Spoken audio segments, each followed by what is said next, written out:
The war in Syria continues to heat up despite being overshadowed by the conflict in Ukraine. The most recent escalation in the war was an Israeli attack that reportedly triggered Russia. The attack, which took place on May 13th, targeted complex of the Syrian Scientific Studies and Research Center, SSRC, located near the town of Masyaf in the western countryside of Hama. The SSRC is Syria's main military research and development institution.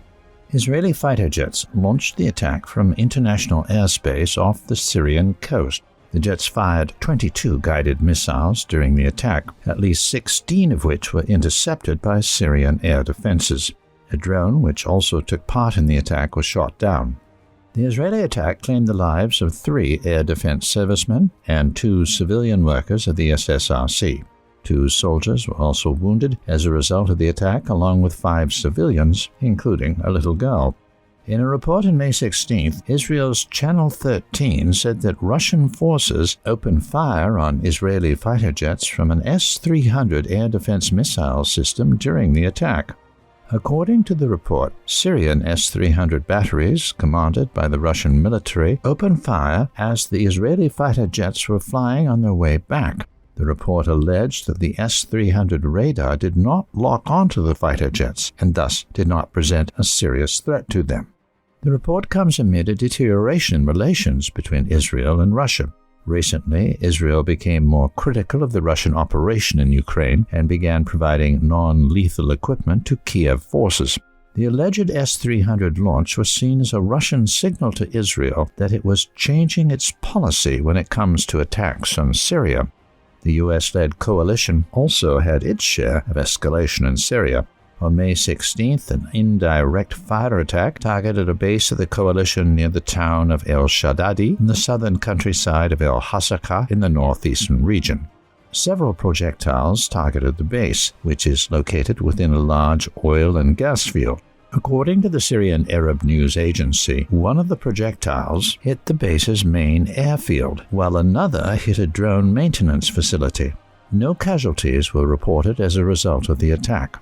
Iranian-backed Syrian and Iraqi forces were unofficially blamed for previous attacks on US-led coalition forces in northeastern Syria. However, there is still no evidence linking them to the alleged attack on El-Shaddadi base. Meanwhile, in central Syria, Syrian government forces and the Russian aerospace forces VKS continue their operations against ISIS cells. As of May 15th, at least 236 Russian airstrikes have hit personnel, equipment, and hideouts of ISIS in central Syria, according to the Syrian Observatory for Human Rights. The VKS's intense operations have forced ISIS cells in central Syria to lay low. However, the terrorists may resume their attacks very soon. While the terrorist group was not that active in the central region, it did carry out attacks near the Syrian capital, Damascus. On May 14th, a Syrian warrant officer was killed and a soldier was wounded when their vehicle was ambushed near the front line with the U.S.-occupied area of El Tam to the east of Damascus by militants believed to be members of the terrorist group. On May 16th, ISIS claimed responsibility for an attack that killed 2 government fighters and wounded another in the town of Dur Kabeya, which is located some 20 kilometers to the southwest of Damascus city center. ISIS's news agency Amaq claimed that the attack targeted 2 vehicles of government forces. Both vehicles struck with improvised explosive devices. Despite strict measures by the Syrian military, intelligence, and security forces, ISIS cells are apparently still operating in the Damascus countryside.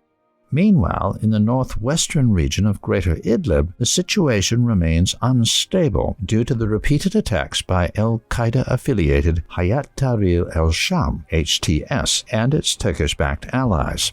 On May 18th, a reconnaissance aircraft of the VKS, reportedly a Beriev A-50 Airborne Early Warning and Control AEW&C aircraft, was targeted with a missile while flying on a mission over the region.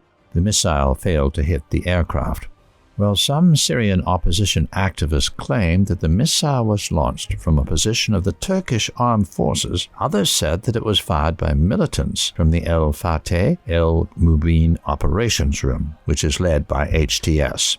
The The situation in Greater Idlib and the rest of Syria will not likely stabilize anytime soon, especially with the current halt in the political process. In fact, Syria could experience major confrontations fueled by the West and its allies once the conflict in Ukraine is over.